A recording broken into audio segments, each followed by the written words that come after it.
Welcome to the MACC program, Inside the Session podcast with your hosts, Dr. Jason Branch and Dr. Cheryl Fisher. Before we dive in, we want to introduce ourselves, let y'all know who y'all got, okay? So, Cheryl, if you don't mind starting off, introducing yourself, letting the listeners know who you are, who we are, we'll dive in. All righty. Well, thank you, Dr. Branch. I am Dr. Cheryl Fisher. I'm the founding director of the Online Masters in Clinical Counseling at Alliant International University. A little bit about our program. We started about 7-8 years ago, the pilot program. We have grown from 5 students to like 250 students. We had little old me, and we now have 6-7 core faculty, 12 adjunct, and we keep growing. We keep growing because there's a need. And that's really what brings us here today. It's a little bit about me in terms of clinically. I'm a licensed clinical counselor in 4 states. I've been practicing for over 30 years, and we'll talk a little bit more about that in a moment. Our backgrounds, specifically our clinical backgrounds. I've been a counselor educator for about 20 years. I think this is the most amazing field of mental health that the industry has to offer. So that will always be my vibe, and that's what I always bring to the table. What I think it's really important for our listeners to have an understanding about is that one of the reasons you and I talked about doing this is, in addition to telling people about our amazing program, we also want to be real. There's a lot of information out there about theories and applications, and there's some great tools. And there's also a reality of how these things are being impacted by what's going on right now, day to day, how to navigate that. And we are humans. We are not AI. We are not robots. And with humans comes the human experience. So we really want to do a deeper dive into that, along with talking about the topics that you want to hear. So Jason, tell us a little bit more about you. Absolutely. Thank you for that introduction and sharing yourself. We are creating something in real time, and we're figuring it out as we go. And the reason I'm sharing this and why this is all important, because if you think about any aspects of life, the same rules apply. If you're a new dad, new mom, new professor, new student, wherever you are, whatever you're doing that's new, we're figuring it out as we go. So with a combined 50 years in this profession, because I've done 20 years in this profession, we have a perspective. We have a way of looking at things that's inside the session. And we're in a place in our lives and in our career where we're willing and ready to share what those things are. So for me, I'm a counselor educator. I'm a licensed professional counselor as well in multiple states as well. And I love this profession. If it wasn't for this profession, I wouldn't be who I am today. So to be a part of this profession is to serve as a helping professional. And what I love about the profession is because we're so willing and interested and trained to serve others, it requires us to help ourselves. It's just part of the profession. Now, you can choose to help you or choose not to, but it's hard to do this work and not look at yourself.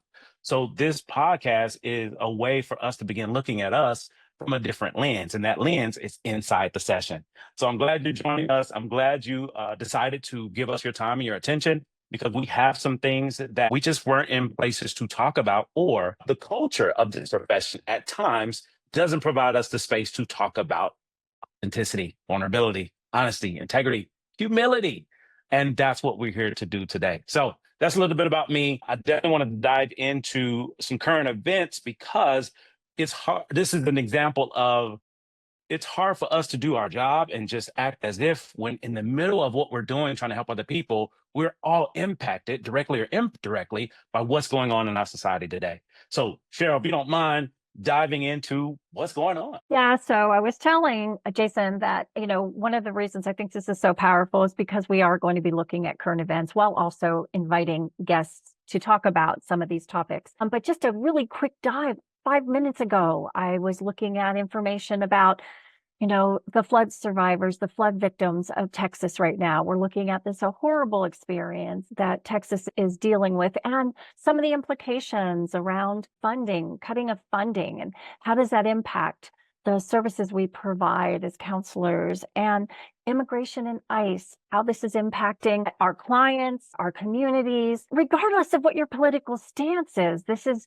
not about politics. This is about people. It's really important to stay in that language. So those are the top 3 things I just saw popping up on my screen. And I started thinking about, as counselors, how does this impact us? How does this impact our students as counselor educators? What are we doing with this? How do we navigate working with our communities and taking care of ourselves and our our families. How is it going to impact telehealth and accessibility? I don't know about you, Jason, but I already know of several colleagues who are having to really reconsider the populations they're serving because the funding's being cut. They're really having to reconsider, can they even do this job in the same capacity? Do they have to pivot because it's not sustainable? And so I think these are the real, in addition to all of the other wonderful things we want to share with you, I think it's important that every single session in the session, we talk about what's happening today and now, and understand the relevance in this moment for us as counselors. Love it. I love it. Thank you for bringing this up. And you mentioned, we're talking about people, and that's the human experience we want to talk about because that's what's important. And that's the core of everything that we do. So with knowing that these things are happening, and how do we find peace? How do we find safety and protection and shifting? Like, how do we do that? That's what we're here to talk about. Just finding different ways of how to navigate life. Although we're navigating it as well. We're figuring this stuff out as well. Going back to what I shared earlier, we're figuring it out as we go. And that's a huge part of life that we don't really talk about. Because what's talked about more often than not is we have it figured out, or I already know it, or I'm already fully aware, or I wear the mask where I'm perceived to know everything, or it's my perception that I give people to believe or think. And what Cheryl and I is talking about is uplifting the veil to talk about the truth, the humanness of all aspects of life, because we're all impacted with what's going on directly and indirectly. We're just in a position where we're ready and willing to talk about it. So we hope, or I will say, we expect that you will be able to talk to us about it as well, because this podcast opens the door for courageous conversations. And talking about the things that we normally don't talk about or don't talk about publicly gives us an opportunity to have some courageous conversations. So, Cheryl, I want to pitch it back to you. I'm curious to know what made you decide, to start the podcast and be a part of it, and just your vision, your idea for it.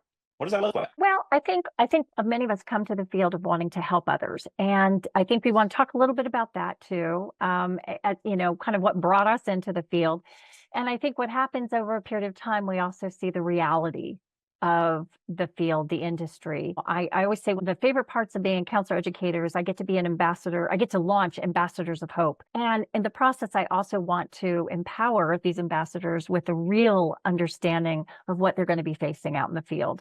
And so I think the vision for this podcast is, at least what I hope, is that we will have relevance. We will have current information. We will have real information that will really empower the counselor at any stage of their career to be able to deal with, address, navigate, thrive through whatever it is that we're being given, whether it be an economical or a physical or a political or whatever it is we're being handed.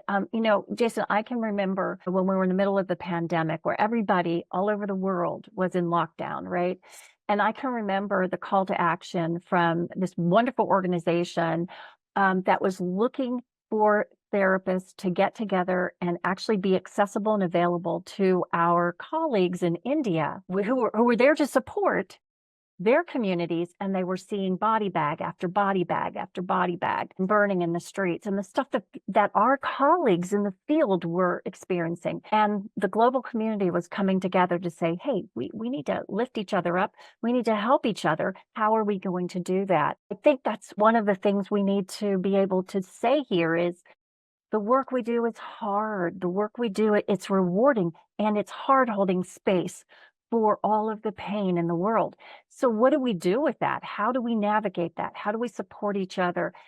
And how do we make it real that the expectations aren't that we have the answers and we can heal people? Because I think that's the biggest fallacy of a new understanding of counseling. We don't actually do the work. We hold the space for the work. So those are the kinds of things that I want to see here, along with inviting, we've got some amazing faculty, amazing resources, amazing talent right here at Alliant, and then outside in the community, and just inviting these experts in to talk about some of these very relevant and important topics. That's my vision. How about you, Jason? I love it. I love it. I love the vision, and we share that vision. And for me, it's integrating the personal and professional world. So this podcast and you and I having our working personal and professional relationship, we're integrating all those worlds and inviting everyone in. So for you all, for the listeners, we're inviting you all into different types of conversations related to our personal lives and professional lives, because in this profession, those two worlds always merge. You can't run away from it. I don't care how hard you try, you cannot run away. It's a part of it. For example, countertransference. Countertransference is an indicator there's something that I'm dealing with that came up in this session. And that is something that we can talk about because we're all impacted by it. We just may not talk about it. So having a space, as you mentioned, to be able to talk about things, to heal, to recover, to process, to work, to have insight, to have a community, to have a connection, to me, highlights who we are and the work that we do. As you mentioned, yes, this profession is difficult. What makes it difficult are several reasons, and two of the ones that I'll highlight the most is we're managing our own stuff while trying to help people navigate their own stuff. So we're dealing with two different worlds at the same time, and we're the entity, we're the tool, it's us. So we're absorbing energy from other people and listening to traumatic stories and events and experiences and holding space, regardless of what's given to us or what we're dealing with, to be able to help people help themselves. And that experience of therapy alone, I want to emulate some of that within this podcast. Now, this is not a replacement for therapy. Let me be clear. This is a supplement. This is an addition. This does give us more, because for many of us as clinicians, one thing I know for sure is at any point in time, we can be on either side of the couch, because that's human. And for me, I love analogies and metaphors. It's kind of my thing. In addition to us personally and professionally, I also want to talk about the beach and the sandbox. So the beach and the sandbox, my vision is all of us, this world, this life, society, human, it's a beach. It's huge. It's vast. It does not end. There are aspects in this world of a beach that has not been touched by human beings. That's how big this world, this life is. However, over the years, over time, people, being people, develop the sandbox, which are barriers, boundaries, structure, rules that we have to live by in order to hang out on the beach. And for many of us, we forget how to live on the beach because we're so caught up on the sandbox. And for me, I think it's really important to know that the sandbox is on top of the beach. And how do I navigate both worlds? Because what I know for sure is sometimes you have to go through the sandbox to hang out on the beach. So we're going to talk about both. We're going to talk about the beach. We're going to talk about the sandbox. And we can talk about it because, again, 50 years of experience of being able to live in both worlds. And the reality is you get to decide which world you want to live in, who you want to be, what you want to do. And we want to help you do that by talking about things we normally don't talk about, because this is the time, this is the space. And as you mentioned with the pandemic, we've never been here before. And I'm thankful that we're here together to give you all who we are. So that's my vision. That's the word I'm looking at. So I'm trying to hang out on the beach. Who coming with me? I love it. Bring your snorkels, guys. Yeah, we're finna go deep. We'll go in that water. We will go in that water. Well, Jason, we're talking about some of the things that are challenges, and we want to kind of pull that veil back.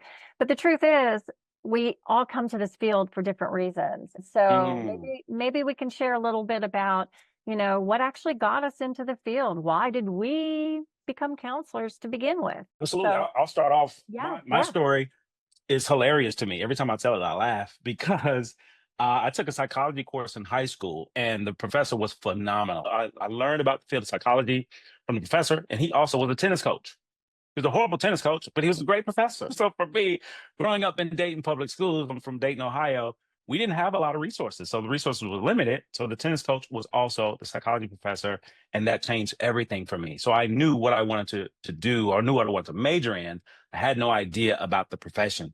So psychology led me to counseling. And once I got into counseling, I was doing in-home residential therapy for children, adolescents, families, and loved it, loved the work that I was doing. However, for many of us starting out financially, it just wasn't the greatest. And I asked, because I didn't know, hey, how do you make more money in this profession? And people told me, you got to get certification, degrees. I said, okay, I'll go do that. So I didn't have a goal, a dream, or agenda. I just wanted to do what I felt passionate about because I was exposed to the profession. So it went from one stage to the next, from psychology to counseling. And then once I got my master's in counseling, I learned about teaching as an adjunct. So when I started teaching as an adjunct, I love teaching as much, if not more, than doing therapy. And I'm like, yo, how do I do this forever? You need to get a PhD. Okay, I'll go get one of those.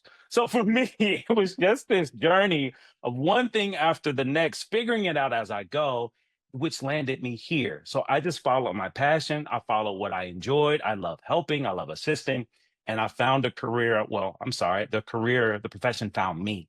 And I embraced it wholeheartedly, and it's changed my life forever because of it. So now I can share me, I can share this knowledge, expertise, wisdom with you all, so it won't take you 20 years to get here. That's why I'm here. So thank you for that opportunity to share me. What about you? I was actually a pre-kindergarten teacher. When I started out, my first degree was actually in education, early childhood education. So I was doing pre-kindergarten, and I found I was counseling the parents as much as I was teaching the kids.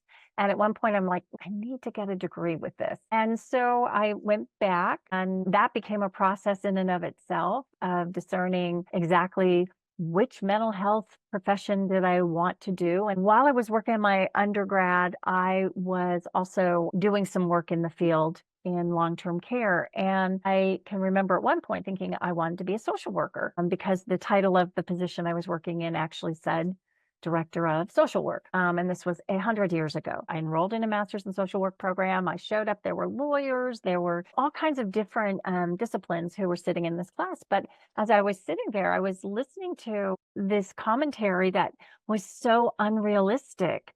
It was the beautiful visionaries, the beautiful in a perfect world when everybody loves each other and all the funding is there. And I sat there going, that's not the world that I'm working in right now.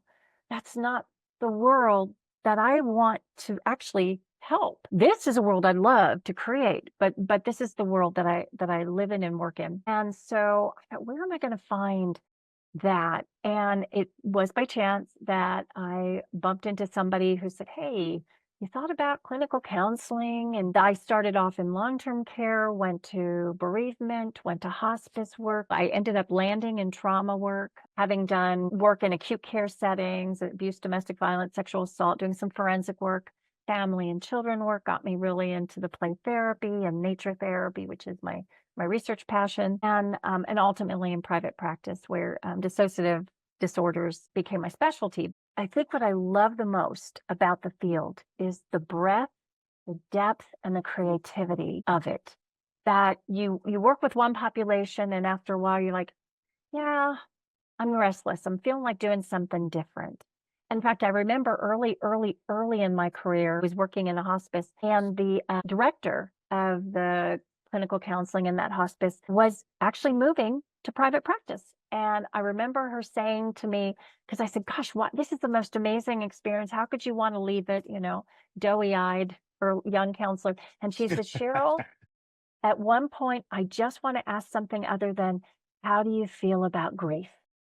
Mm. And so I remember thinking, yeah, okay. So that's what brought me and what keeps me is just the amazing creativity and variety of the field, the things that we can do and be a part of. I love it. I love it. I want to go a step further. I'm curious because you have traveled and experienced so many different walks of life in this profession, and it seemed like every transition, you were headed in one direction and then shifted and then got there and then shifted. I'm Mhm. curious to know that journey of being a novice in a certain space to becoming, developing a sense of mastery or confidence, like those shifts and changes, and you've constantly done that throughout your entire career. How did you make those changes from this is where I'm starting, but I become a different version of me before I leave that and then transition here? Because it seems like you've done that throughout your career. I think for me personally, what I do is I always try to consider that I'm in a place with a beginner's mind, that I always Mm, allow myself to, yeah, okay, I have an idea of what this looks like. I'm really not expected to know what this looks like. That's why I have supervision. That's why I have mentors. And I can step into it with a beginner's mind and just soak up all the yummy, wonderful wisdom that's around me. Part of that gets integrated into my practice. And I do always say that, what we do is a practice. And like any other practice, that some days it's stronger or looks one way than other days. Anybody who's a yogi out there knows, one day your practice is going to look like, yeah, I got this, I've got this inversion. And the next day it's like, yeah, I'm going to be doing supine twists today because that's what my practice looks like today. So our Mm. clinical practice is the same. And so for me, what it really has been about is opportunities for new beginnings and then integrating that into my current practice. Love it, love it, love it. It sounds like you've, and I don't want to assume, so I would love to hear. It sounds like you just allowed yourself to remain a student throughout life, personally and professionally. And I feel as though a lot of clinicians, especially new clinicians, don't have that mentality because the mentality is, I'm supposed to be great already. I'm supposed to be good. I'm supposed to be perfect. Even though I've never done it, I'm supposed to be good. And for you, you had a different lens of, I'm here to learn. I'm here to Mhm. uh, learn from the people that's doing it. I don't have to have a level of mastery. I'm figuring it out as I go. So how did you develop this sense of being a student versus coming in with this idea of I need to be perfect. I need to have it all together. Because so many times banging my head against the wall going, I don't know this. I don't know this. I don't know this. And at one point your head hurts. And then you realize, oh, I actually don't have to know it all just yet. I'm in a Mm, place of learning. But it took some real headaches to realize mm, that actually I don't have to. How many of our students walk in the door and feel like they've got to know all of this material day one. And we're like, wait a minute, that's what our time together is about learning this and discussing it and engaging with it and figuring out where it fits in your practice. It's not about walking in and knowing. And then of course when they're near graduation, then they have this horrible imposter syndrome going, I don't know what I'm doing. I don't know what I'm doing. And years ago, I wrote a love letter to my graduating students called What Would Yalom Do? And really took from some of the wisdom of Herb Yalom and some of his work. There were 10 bits of wisdom in it, but really came down to this element of life is about this journey and it is about just consummating it, being a part of it and learning as I go. I don't have to know everything. The other piece though, Jason, and I know you say this too, I think our students feel, and sometimes counselors in general, not just students, I've seen people who've been practicing feel like they have to have these fancy tools, these fancy techniques, and all of these LMNOPs, as my mom would say. She looks at my name in our accolades. She goes, look at all those LMNOPs.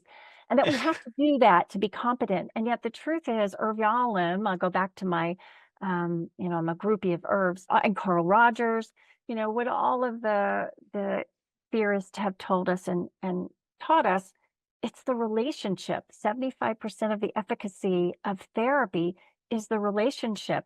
And if we do nothing other than hold that space and tend to the relationship in the room, we have done the bulk of the work of therapy, right? And that's not to diss all the wonderful, because I've got the LMNOPs after my name too. But if I don't know how to be in a relationship with somebody, if I don't know how to hold that space and really attend to what's happening in the room, all that other stuff, it's ineffective. I think that's what I put my focus on when I'm working with new counselors and students is pay attention to what's happening in the room. I love it. I love it. Dropping gems. You are dropping gems already. So to the listeners, I need y'all to know what y'all getting into. And my recommendation is to get you a journal, a notebook, or something to take notes for what's being shared because there's a lot of information that's going to be shared, even things that I'm going to learn from Cheryl and this entire experience. And I love the idea of adopting this student or learner mentality personally and professionally.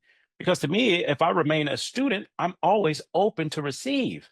If I'm an expert, if I have to have a level of mastery, I'm not really trying to hear it because I already know it. I know enough of it. And for me, my experience with that transition, I didn't have that mindset about being a student early on because I was dealing with multiple layers of my own being a Black male in this profession and being Mm, alone and just mm, not having people around, having a community or connection. So I didn't have.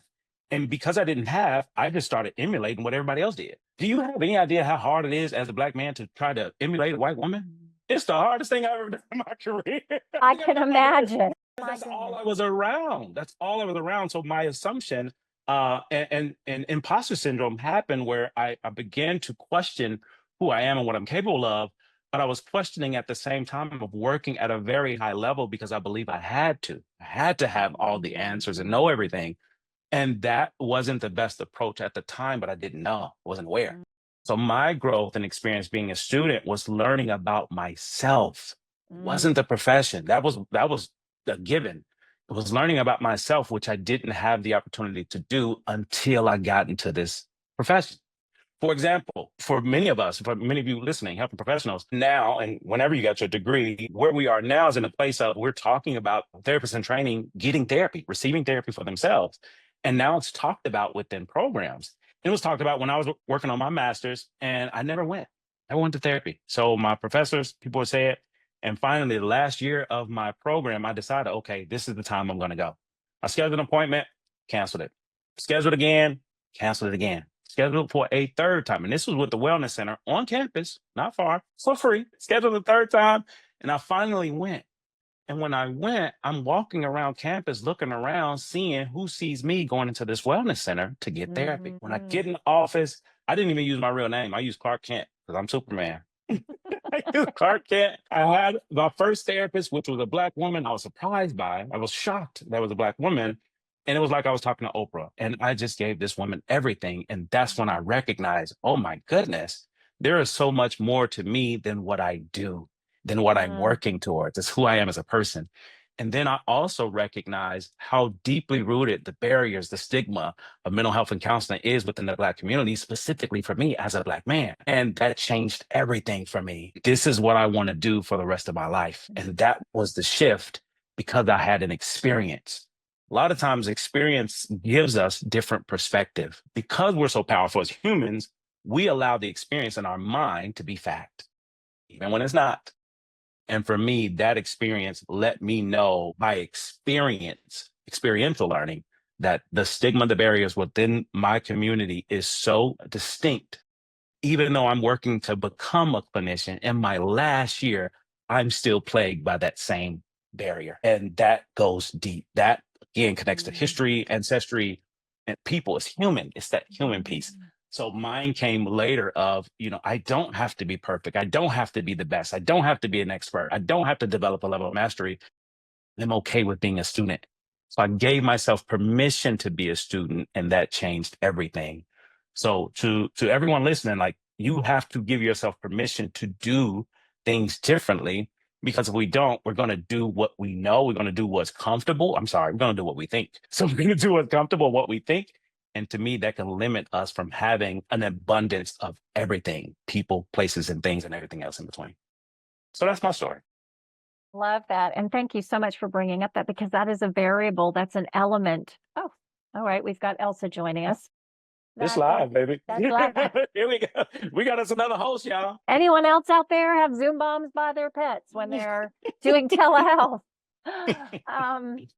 Can't imagine. But Jason, thank you for that, because that brings up a whole nother layer of this imposter syndrome and this reality of feeling that having to work harder and be the best and prove yourself in a way that, certainly I can't imagine. I think that's an important that's what we mean about real, talking about the real stuff for our viewers. I think it's important for our students and our viewers to have that understanding. And, I want to say you don't have to. You can be a learner. And yet there's a part of me that's thinking, are there still communities where that's not the case?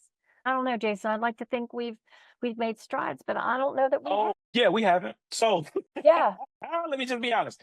Yeah. Have we made strides? Absolutely, we have made strides. Have we made the stride based off of who we are now? I can't say that. And the reason I say that is, academic research data, empirical data, and my lived experience. For example, I've taught all across the country, literally, and internationally.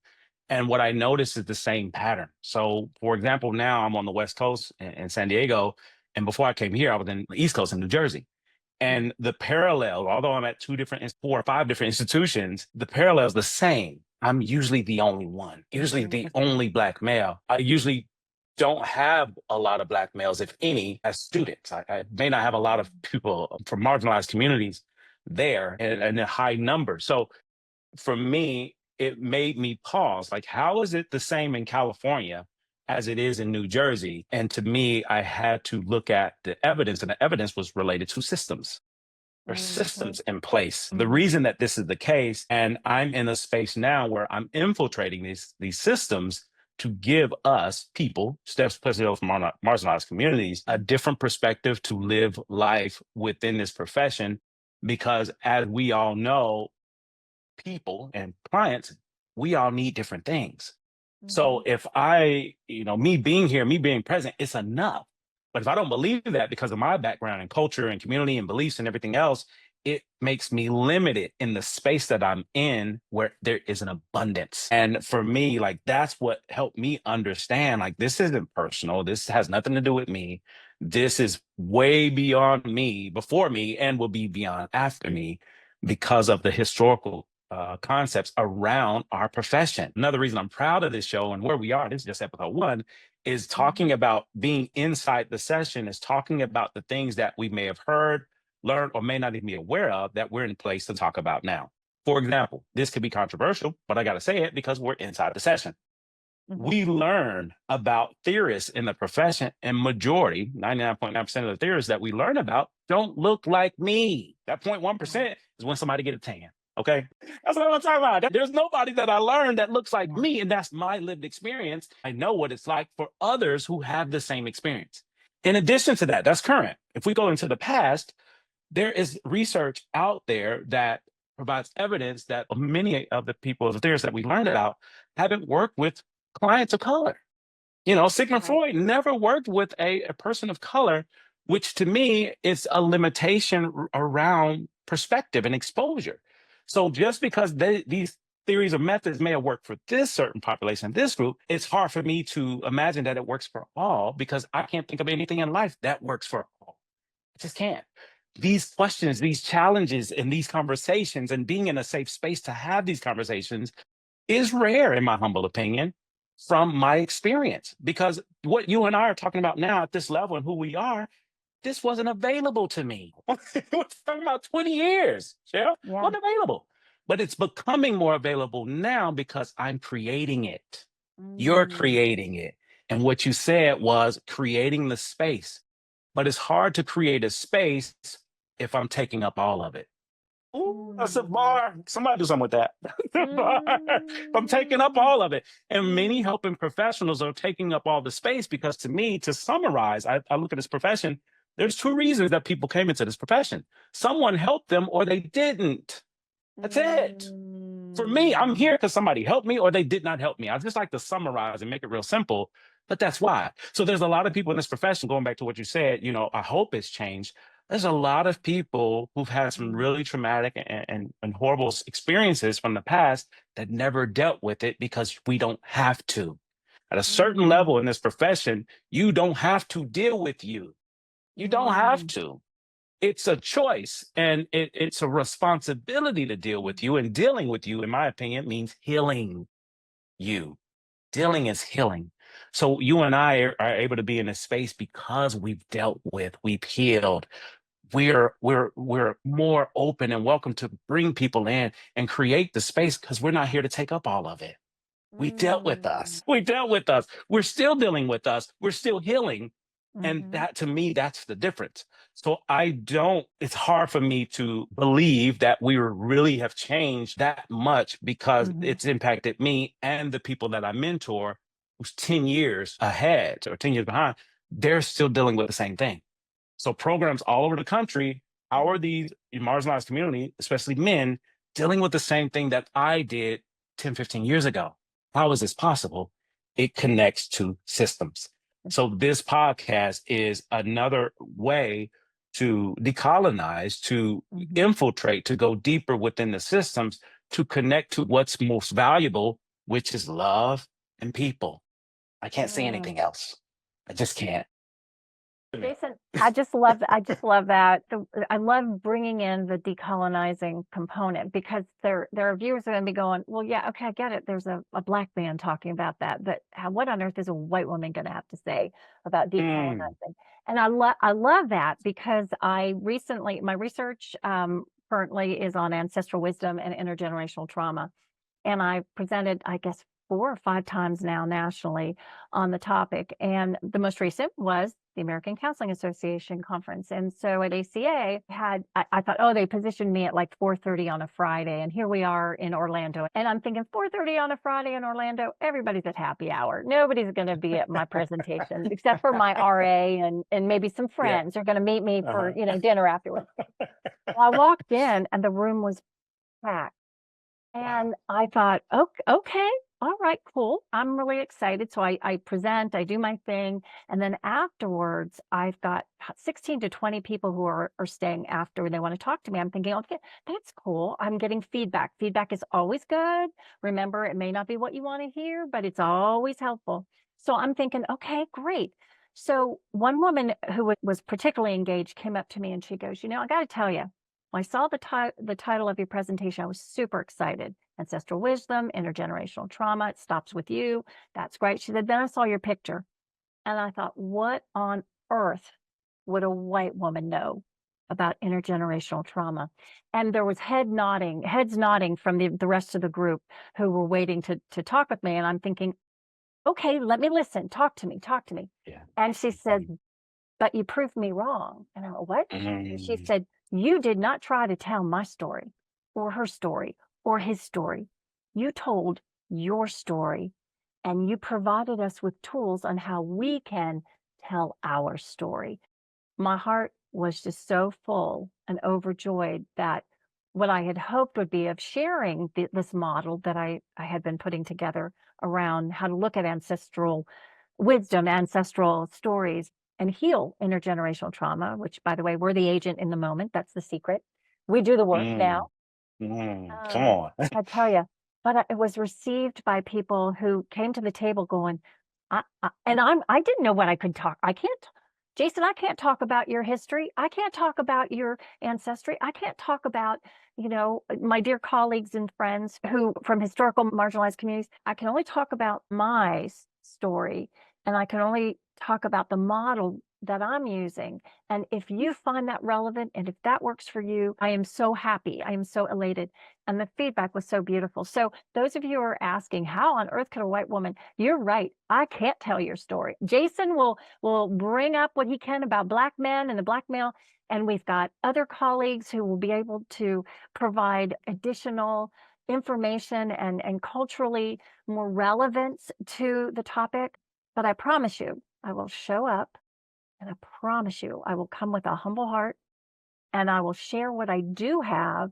And if it works and if it makes sense, then I welcome you to whatever I can impart. Love it. And I appreciate you bringing this up because this show is organic. I mean, Mhm. Sakita Banana Dole sticker on my forehead, on our forehead. This show is really organic because this conversation, what we're talking Mhm. about, again, this is an example in real Mhm. time of creating space. And that Mhm. space, you have to have dealt with you and managed you and done some work with you to create space to know, hey, I don't know everything. I don't know that. I don't have that. Even identifying, you create space for people to receive.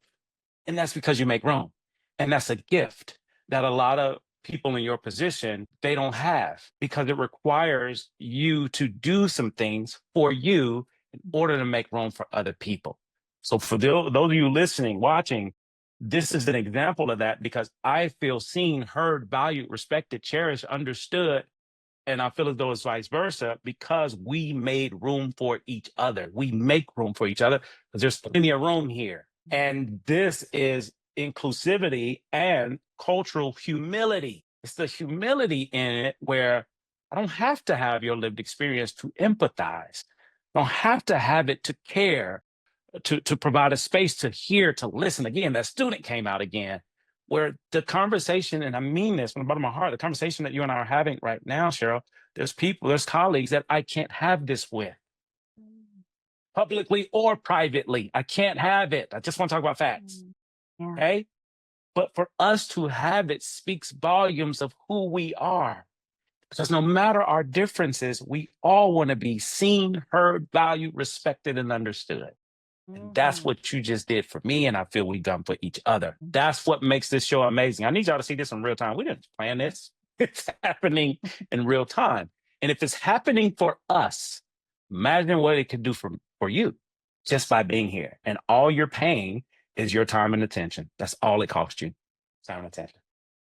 Oh, we going there. We All going right. there. We're so riled up. I was just going to say, one of the things that we are going to try to find ways is for viewers to also connect with us, to provide us with not just feedback, but questions and ideas. And so we want this to be really interactive. We want this to be your space, not just our space, not just the university space, not just MACC space. And so I just wanted to put that out, saying that, stay tuned for more information about how to be connected with us. Go ahead, Jason. What else is happening? What else is going on? Gotcha. So what else is going on? What are we going to talk about? So we have this huge podcast because we're on the beach, as y'all can see. It's a little sandbox here and there. And on here, we're going to talk about a lot of different things that impacts all of us, again, directly or indirectly. And some of those topics relate to technology and mental health. The AI space, that is a thing. It's not going anywhere. It's here. How do we work together? How do we partner and use AI as a tool, as an assistant, as something to help us do our jobs better? Social media, the impact of social media and technology, trauma, mental health, childhood trauma, aftershock of trauma, different events, stress, PTSD, diagnosis, mental health for caregivers, grief, loss. We're going to talk about everything. Culturally competent care, cultural humility related to different themes throughout the year. We're going to dive into treatment planning, diagnosis, different topics, different industries, different professionals, different experts. We have everything and some. And we can't cover it all because we don't have enough time. And it takes a lifetime to cover all the things that we have. But we're going to give you a lot of the things that we found to be valuable, to be important, and bring people in that can talk about things in a way that we may not be able to. They can offer more because of their expertise, but they're connected to us. So we're all connected together. So we're just going to bring people in, and we have an idea of what we want to do. And we want you to be a part of this because you have questions, you have expertise, you have insight. We want it because we're building a community, we're building a culture, we're building a structure to help people help themselves, personally and professionally. So to me, it's moving away from who we used to be to embrace who we are. And I love analogies, as you know, and we're transitioning from a salamander to a gator. So anybody who knows me, I talk about salamanders and gators all the time, because I look at us as those two and we get to decide every day.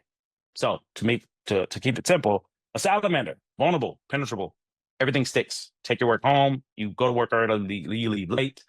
You have a Superman, Superwoman, Superperson mentality where you want to save the world. You try your best to do it, although for a fact you can't. So it's exhausting, giving everything to everyone except me. That's the salamander. There's 2 P's in salamander life. There's 4. I'm gonna give you 2. One, the first P is perfectionism. Got to be perfect.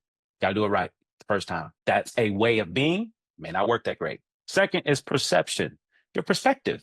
It's limited based off of your exposure. So I only know what I know. But to know more, I got to be a student. That's who I am as a salamander. When I transition, when I evolve into a gator, I am a different version of me because the first thing about a gator is they're covered with scales. They're protected. So boundaries are intact. Salamander, boundaries are not that great. So for a gator, becoming a gator, 2 things, which is the opposite of salamander. Number 1 is consistency. I'm not trying to be perfect. I just keep showing up, doing the best I can with what I have. The second, the perspective changes with a gator because gators are curious. So imagine listening to this show as a salamander versus listening to it as a gator. You're going to get a different experience. So our job is to give you us, and you can do whatever you want to do with it. Salamander or gator? That's right. All day. I love it. I love it. I love it. So before we get out of here, I do have a couple questions to finish us for today. And this is our first episode, you all, and we're learning, building, growing, and it feels good. And I don't want to get caught up in, what's right or what's wrong. And I feel that the new shift is what's best. And we feel that we're putting out content that is best for us personally and professionally through 3 parallels, who we were, who we are, who we're becoming. And with a combined 50 years of experience from 2 different walks of life, we can connect so many different dots and process and work with each other that it just encompasses as many as we can. It encompasses all, I would say. And I'm curious to know for you and your journey, this is a question I ask my students all the time, and I think where we are now, finishing the podcast, I'm curious to know, with all your experience, elemental P, letters, all of this stuff, what would you say you've learned about the profession? What have you learned about people? And what have you learned about yourself? What have I learned now from today or from in my whole experience? In your whole experience of life. And this may be a question we have at the end of every podcast. So the answer don't change. Love that. Okay. So what have I learned about the profession, myself, and others? What I learned about the profession is it's flawed. I learned that just like humanity, it has gaps. And what I learned about myself is that I wanted to be part of the solution. I didn't want to be part of the problem. It is really, and I kind of, this is just true to me in general. I'm a realist in the sense that I see this stuff. I'm not trying to ignore this stuff. And I also want to be part of what helps heal that stuff. And I can't do that if I'm always just seeing everything's wrong. I can't do it because the system isn't working. I can't, okay, it's not working, then let's find out what we can do. If I can't do it this way, then what's a way I can do it? If this is putting me in the sandbox, then what's another route to get me back on the sand, you know? And then what I learned about others is that there are other people just like me out there. And so I join with them and we become a community and we come across with our gator self and trying to be in the sand. That's what I've learned. I love it. I love it. I love it. So I'll answer the question as well. And I do feel like this may stick. We'll see. This may stick. What I learned about the profession, very similar. Not only that it's flawed, but it's human. Yeah. The profession is the umbrella. It's the people that make it. What I learned about people, you can't stop people from peopling. That's what I learned about people. What I learned about myself is I am enough, period. I'm enough. Who I am, what I bring, my energy, my personality, my beliefs, my ideas, my creativity, all of those things, it's enough.